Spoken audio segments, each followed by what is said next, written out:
what's up, Sa? I'm Treasure. I'm going to be your host today, and I'm the Vice President of Marketing. And today I'm with marketing coordinators. Hi everyone, my name is Cheyenne, and I'm also here with. Oh my god, I just waved because you usually just went hi everyone. I'm Cheyenne. Sorry. Bruh.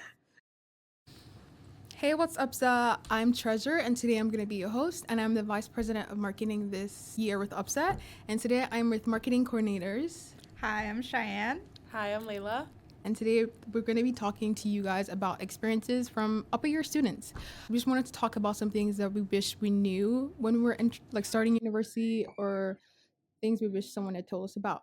So I think the first thing that a lot of us deal with even till this day is procrastination. So Cheyenne and Laila, how do you guys deal with procrastination? One popular technique that I've definitely used throughout my years is the Pomodoro method. For those that don't know what the Pomodoro method is, it's basically for one interval for 25 minutes, you're going to solely do one task. So that could be studying 25 minutes straight. Once that 25 minutes is up, you're going to step away from that task for a brief, 2 to 5 minutes. And then after that, go back to the task for the same interval of 25 minutes. Once you've done 4 to 5 intervals, you can look back and see how much progress and work you've actually created by using the Pomodoro method. Laila, what other ones have you used, I think minimizing distractions, and that can be different for every individual. So for me, it's to study alone. No music, no AirPods in my ear, nothing, just me and my work. But for you, that could be loud noise or with a group of people. I just think creating a study environment that works best for me, that can help me best to eliminate procrastination. Yeah, and I also feel it's important to set realistic goals and also not stress yourself too much, know your limit and stuff while studying. And yeah. Yeah. I feel like another question a lot of people have is, because university can be a very lonely place, because York is really huge too as well. So how do you guys make friends, or how did you make friends when you were starting university? In my first year, it is definitely going to be awkward if you don't know anyone, if you're coming fresh out of high school and you don't have any friends from your high school, or you're an international student and you're making a whole bunch of new friends for the first time. So it can definitely be awkward, but I highly suggest in all your classes, in first lecture, tutorial, definitely the person who's sitting beside you, or at least make it a goal to at least introduce yourself to one person in that class and try and get their number or something, just in case you were to miss a couple days or you're sick. You have then at least a person, hey, I missed lecture, can you inform me? And you kind of made a friend. Yeah, also to your benefit, you have a study buddy. Yeah. That's true. I think the easiest way to make friends is in tutorials, because I think even the shyest people, I don't want to say are forced to speak, but it's more encouraged for a grade. I think that's where I've met all of my new university friends, when you're paired up and then you're just forced to speak, break the ice, like Shan was talking about. And I think while breaking the ice and while answering questions in class, you guys can find common interests. And I think after that, once you have that buddy, especially in tutorial, you're set with them. It's like your friends, but you don't want to say it, your honorary friend. I feel like that's kind of the easiest experience for me in making friends in university is through tutorials. Yeah. I feel like I learned this really late in my university life, because mine was also online too as well. So I was really stuck with myself for a while.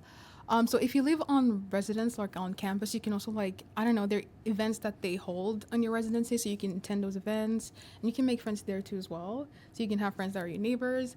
You can also try to get involved on campus. I know a lot of people I speak to a lot these days are people from UPSA, because we work a lot together, and yeah, they become my friends naturally. So that's getting more involved on campus too is another way to make friends. Another thing a lot of people are asking is if you're struggling, academically and stuff like that. So where would I find support for academics, or even finances, or mental health issues? Where would I go to, Cheyenne?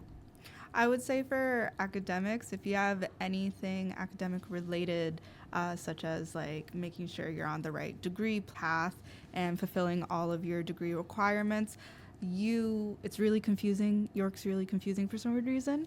But go to an academic advisor. They're the best ones to help you figure out if you have all your general requirements completed, if not, or even if you need something else, they're the ones to go to. They're experts in that field. That's why it's highly suggested to go to academic advising, even throughout the term. You don't have to wait like in your last year to go. I highly suggest be going like every single year, in the beginning of fall, in the beginning of winter term, just to make sure that you're on the right track, because you don't want to be taking a class and then it's like not even going towards your degree, and then you're screwed. Yeah, it brings down your GPA and everything if you don't do well. And it's too late.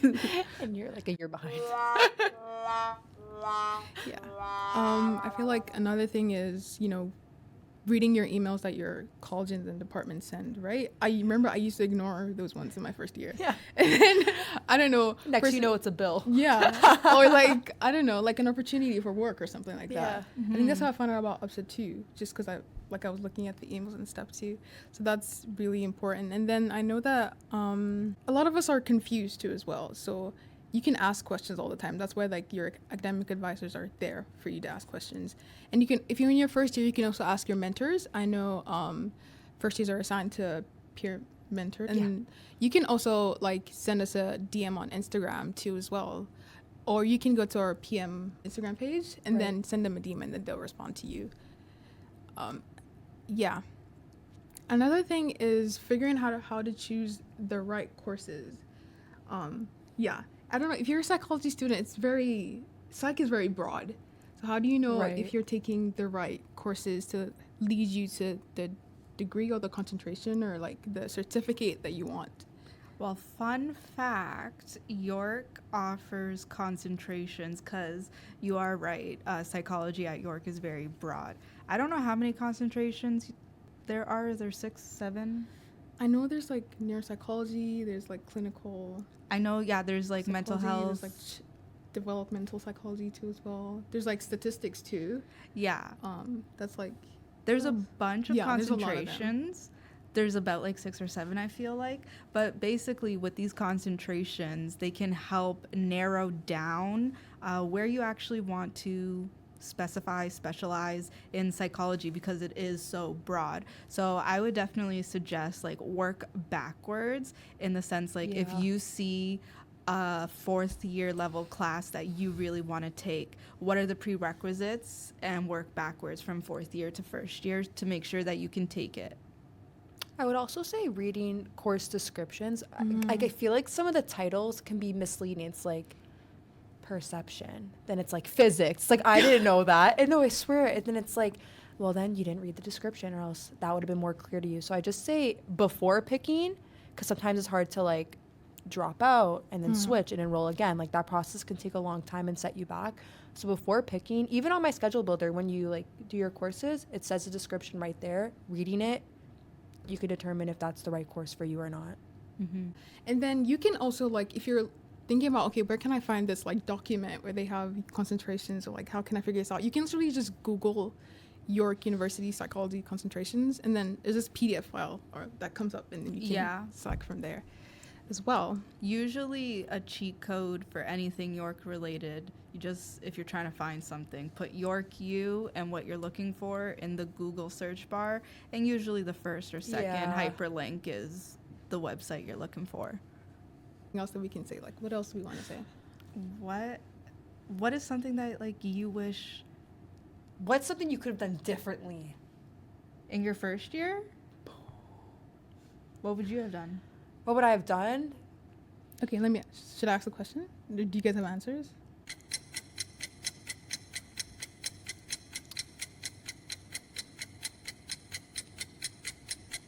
I don't know. I felt very isolated. Same. So did I. Because of COVID. Oh, no. Why? You just didn't make friends? I didn't make friends. Like, at all. I was not lonely, because my best friend, like my very best friend goes here, and we have a class together every year, but I definitely was like, because I'm so social naturally, it definitely made me lose a bit of confidence.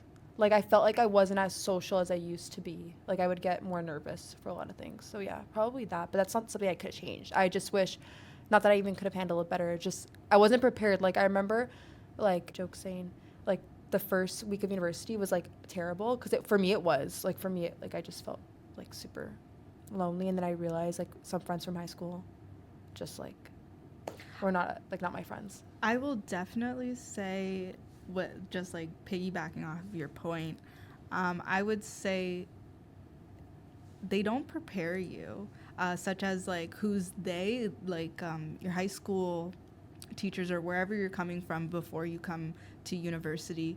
They really don't prepare you for like that switch. You know, you've always been told maybe in high school, oh, your teachers in university, your professors aren't going to deal with you like joking around or whatever. They're not really going to care.